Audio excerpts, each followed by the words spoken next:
I'm at Burnley Cemetery, Burnley in Lancashire, and this is the main entrance.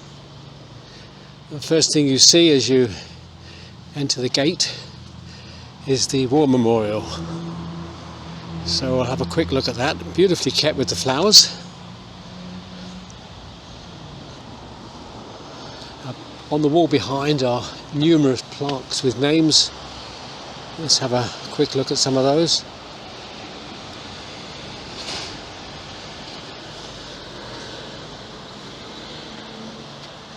About 12 names on each, alphabetical order as normal, starting with Ackroyd, Aston, Atkinson, Avery. We move along, name upon name, Coupland at the top there. Now these two have weathered differently, less easy to read.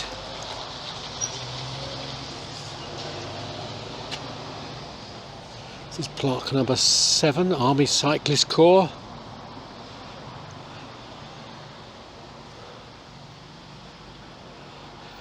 Private J. Mitchell, South Wales Borderers. Driver O'Connor. Proctor. It's strange how the different stones have aged in a different way.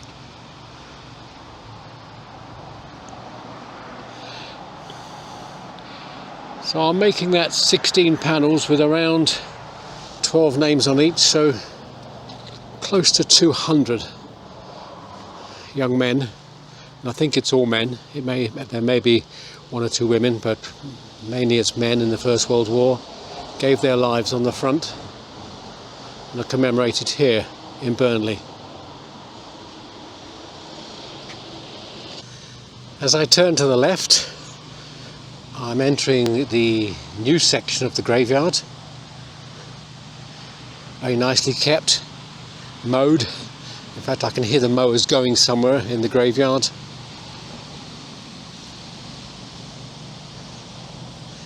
Nice and neat. Now the graveyard itself dates back to around 1850, 1860. So we're going to see a lot more older stones as we go further in. We'll just pass through this row here. You can see they've got the modern style, almost invariably black with gold or silver lettering, often an image, sometimes a name, more faces there, and so on. If I can just pass through this gap here, we'll see ahead of us is a memorial garden.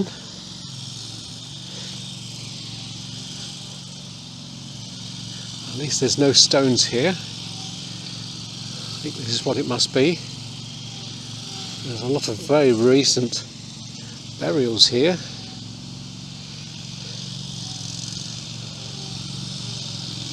Okay, so this is probably a Muslim burial ground where they don't tend to go for the stones, but they do tend to cultivate the ground.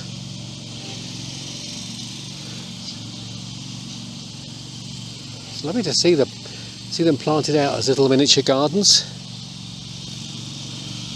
It does mean though you have to keep attending them. So many of those with stones are not looked after.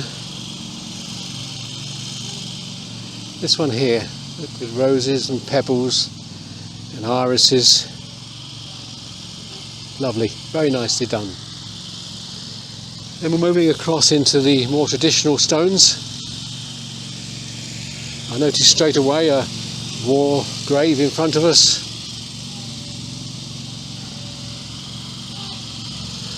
This is Private W. Bucock of the Royal Army Service Corps. You'll probably catch sight in the distance there of the man on the mower. It's a stand-on mower. You'll get quite a lot of the background noise from it, I'm sure. Let's carry on into the graveyard.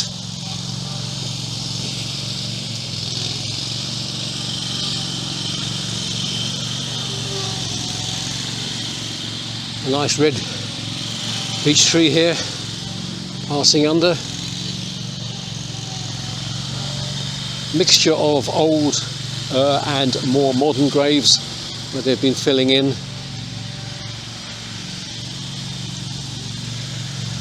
From here I can see several war graves, one there, one here, this one directly in front of us and one to the right.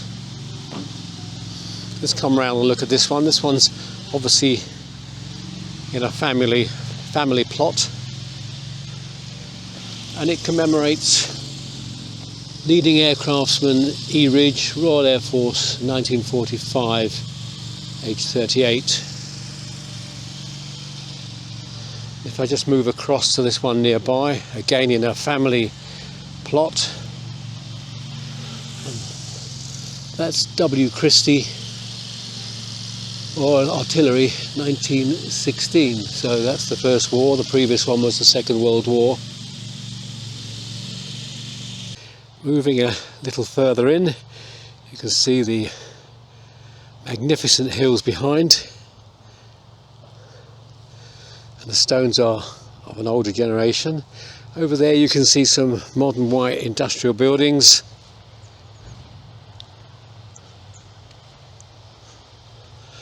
And the stones stretch, you just get a glimpse there, right down this hillside and up the next. Wow, that's a lot of stones to see. Let's have a look at this one on the right here. It's got a very clear inscription on it. Annie Parker, the beloved wife of Every Holt Parker, 1941, aged 58. And Every Holt Parker, aged 83. Then their son John, aged 40. Their son Walter, aged 28. Their son James, 77. Thomas, 70. Kathleen, their daughter, 86. Anne, their daughter, 92. Alice, their daughter, 99. And Arthur Townley, their son, 89. And a couple of names on the base there. So you've got full details of that, 2 generations of the family.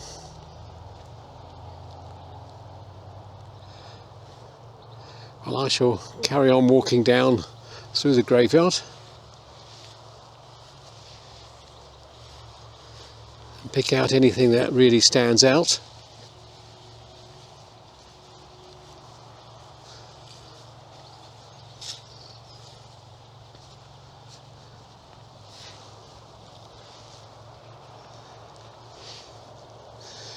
There are a lot of memorials.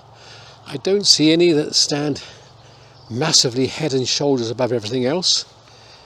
That may be the restriction that the cemetery owners put upon the monuments.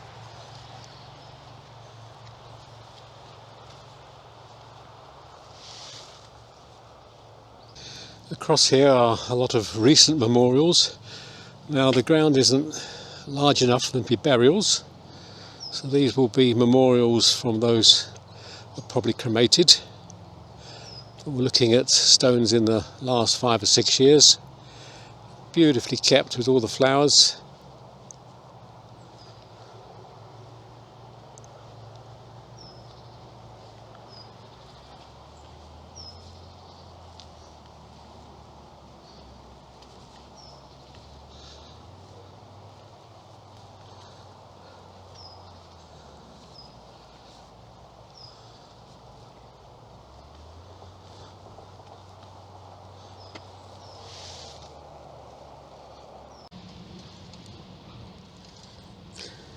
There are quite a number of rows of these memorial stones for those who were presumably cremated.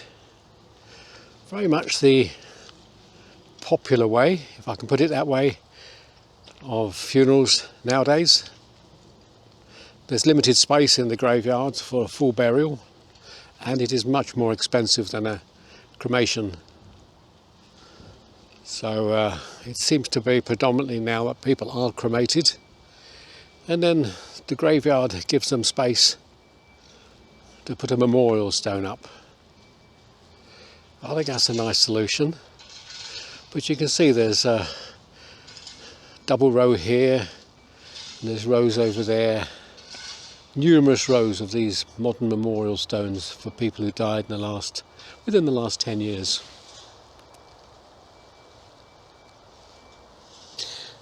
I had to smile at this one.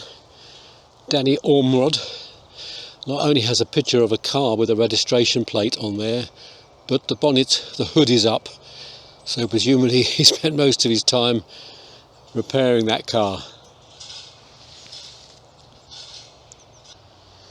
This one to William Ellis, who from the image enjoyed his horse racing. The way they've handled these memorial stones is very impressive. I wish other cemeteries would follow. They've put in a solid concrete base, and then the memorial stone stands on it, and there's very little chance then of subsidence causing the stones to tilt and fall.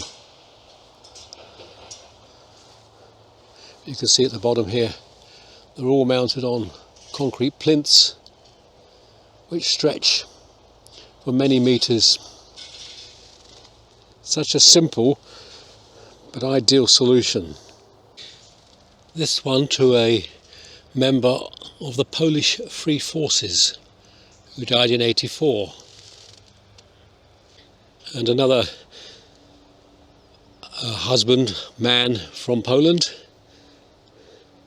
close by to the previous one. Back on the main central path, I'm back amongst the older stones. There's a war memorial, a war grave as I pass. This is T.R. Smith, driver, Royal Army Service Corps, aged 20, Second World War.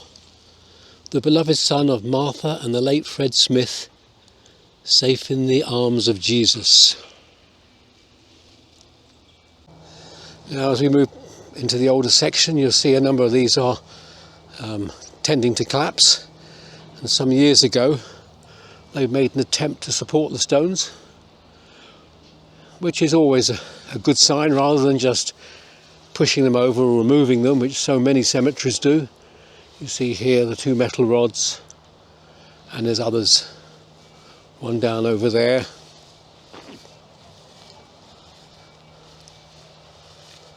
This one,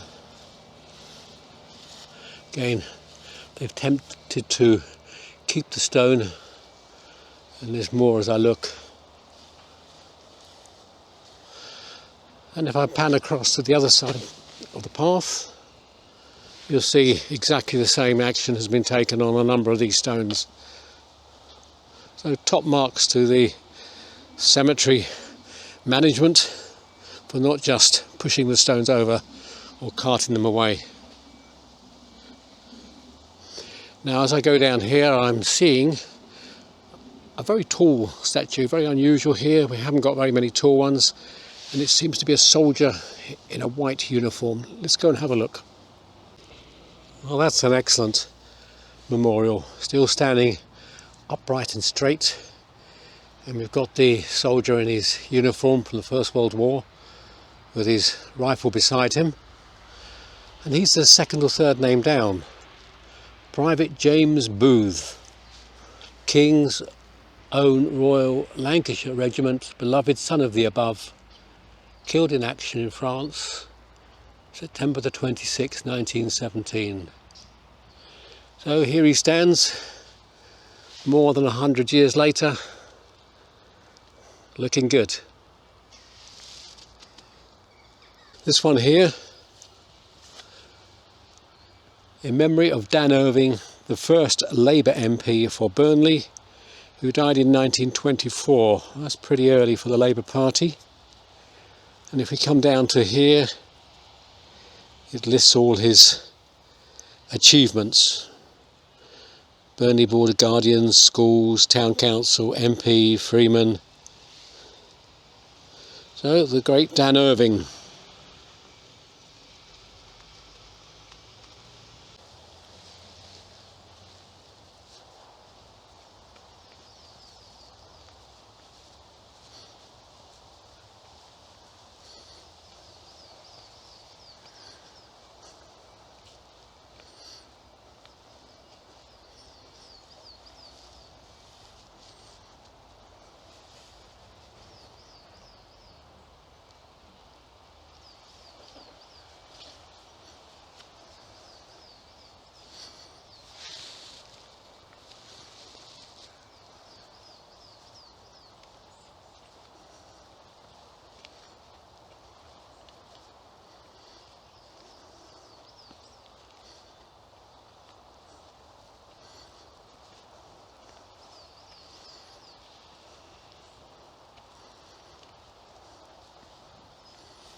This one is very much cared for. Lucia Buschok and Iwan, 2020, so fairly recent. What a picture. Well, I followed the path down the hill from where we came in and up the other side, and then when I got there it revealed yet another large area of stones.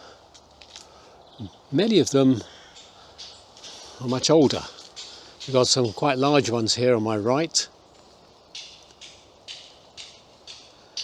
Big table tomb here for Henry Oates Manley.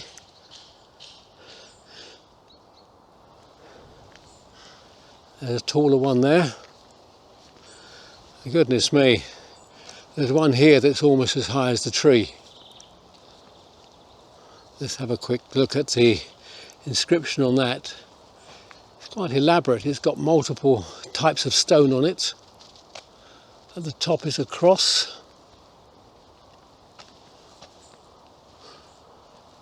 And it tells us on the front here that it's the Reverend Thomas Joseph Flanagan, rector of St Mary's in Burnley. And underneath we've got the very Reverend Canon Morrissey, rector of St Mary's, Burnley. There we are, possibly the tallest and biggest memorial.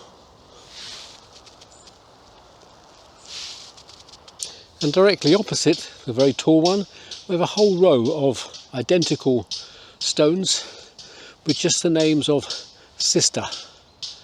So these would have been presumably nuns.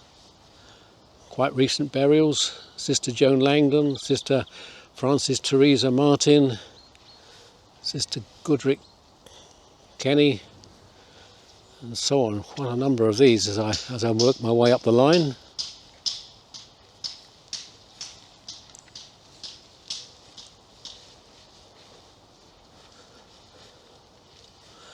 A larger one part the way up, and it says they are Franciscan missionaries of St Joseph. There's 8 names on there and more up there. And I'm looking further into the graveyard.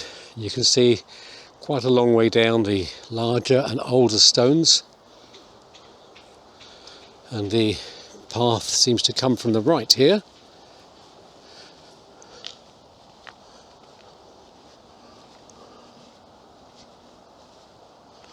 A war grave just popped in amongst the others, maybe on a family plot. Stoker, 2nd class Royal Navy, HMS Eaglet, age 21, 1941.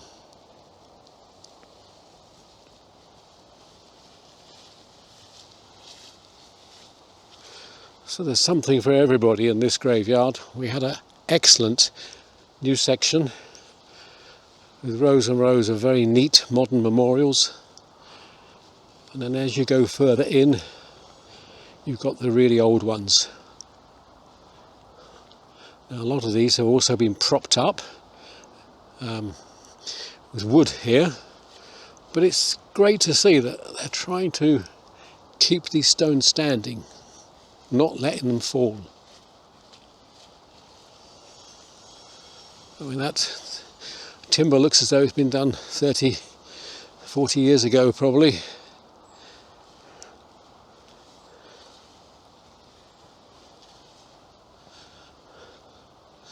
I'll just pop in and see this one because I can read it clearly. Martha Beaumont, 1911, aged 70. Thomas, her husband. Alice, her daughter, aged 18. And a couple of other names. This one here they've propped up against the inscription because they couldn't get to the other side with this overgrown rose bush. But at least it's still standing. Very solid one here. This is John Watson of Seathforth, near Liverpool, late of Burnley, and other members of his family.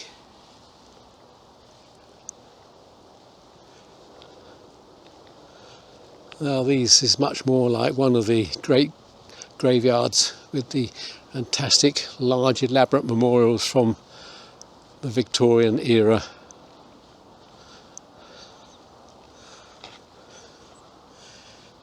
And you can see right down there dozens more. There's a huge one there, two of them, two standing columns reaching up. I don't think I'm going to battle my way down to them. They'll probably just be names that don't mean very much to us. This one here has details of the whole family. Thomas Whitaker 66, Ellen his wife, their son 64, his wife 51, Rhoda 4 years and 9 months, Hannah aged 1 year, and so the names go right the way down. Obviously not all buried in this plot, but remembered here.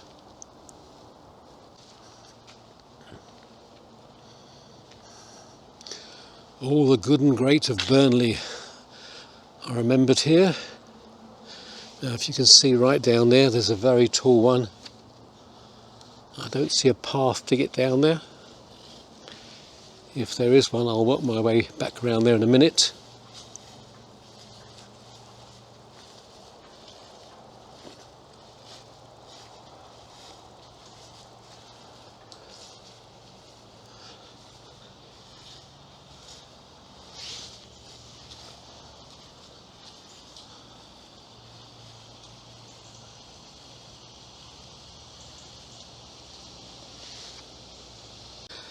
Well, in fact, I can get to that very large one.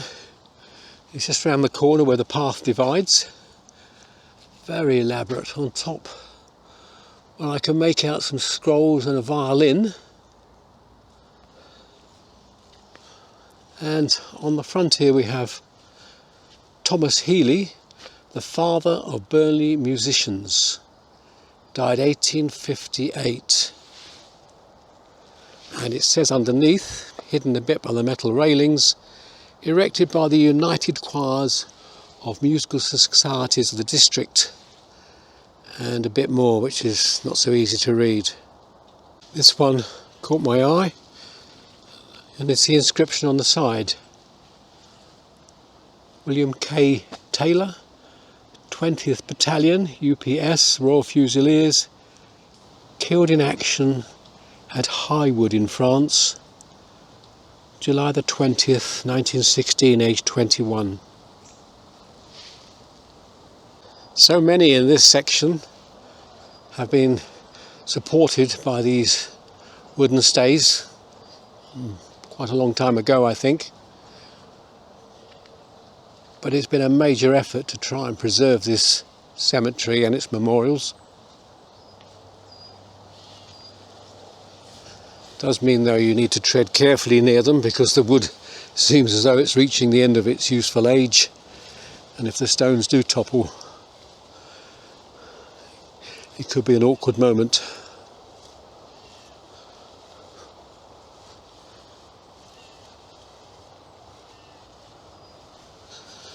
This is quite amazing. I'm looking ahead of me now and there's some very tall prominent memorials down here. I'm guessing that Burnley was a very affluent area. It was part of the textile industry, the cotton mill owners, very wealthy at one time, before the trade disappeared and went off to India and like places. There's some lovely memorials over there.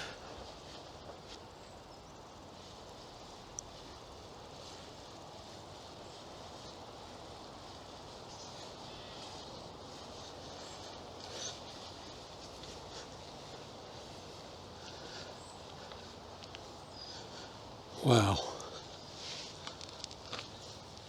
Let's have a little walk up here towards these big ones. Let me show you the other side of the path.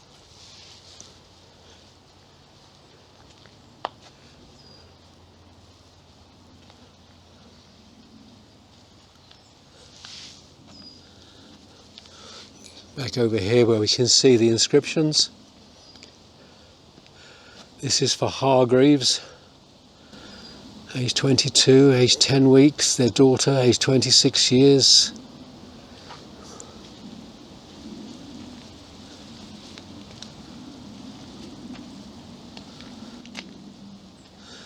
John Tomlinson.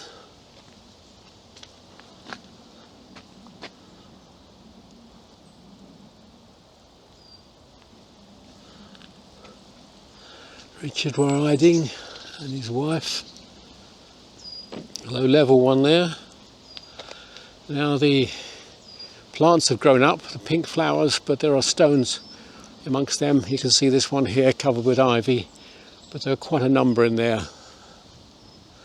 Now a couple of large table tombs. That one says Henry, England, 1858.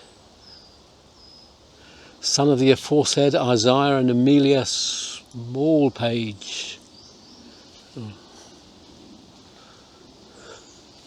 Another one there. The inscriptions are rather difficult to see. Let me just pan across to show the other side. This is amazing. This is absolutely amazing graveyard.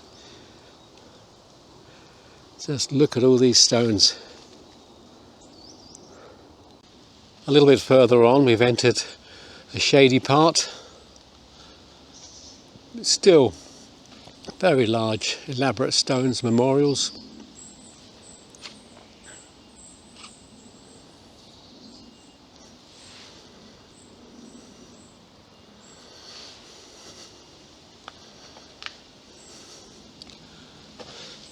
This one here is so tall, it's actually now supporting the branch of that tree. The tree branch has come down and resting on it.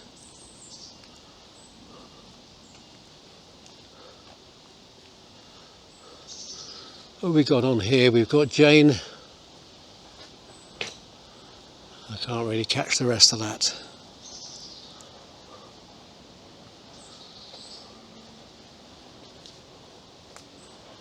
There's the Reverend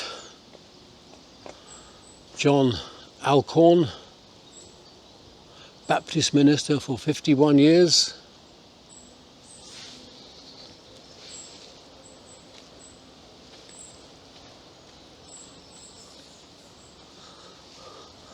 Well, this is every bit as good as some of the great noted cemeteries. I was in London and other places. Bradford's very well known for having a large cemetery, Glasgow, but this is up there with them. It's got some amazing memorials.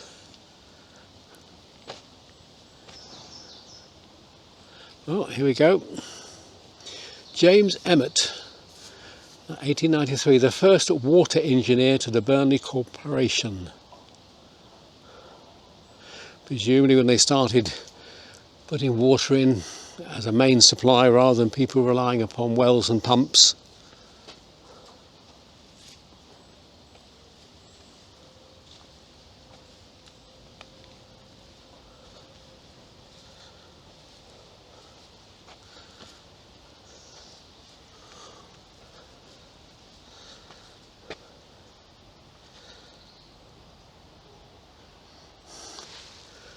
Well, there's just so much to see here.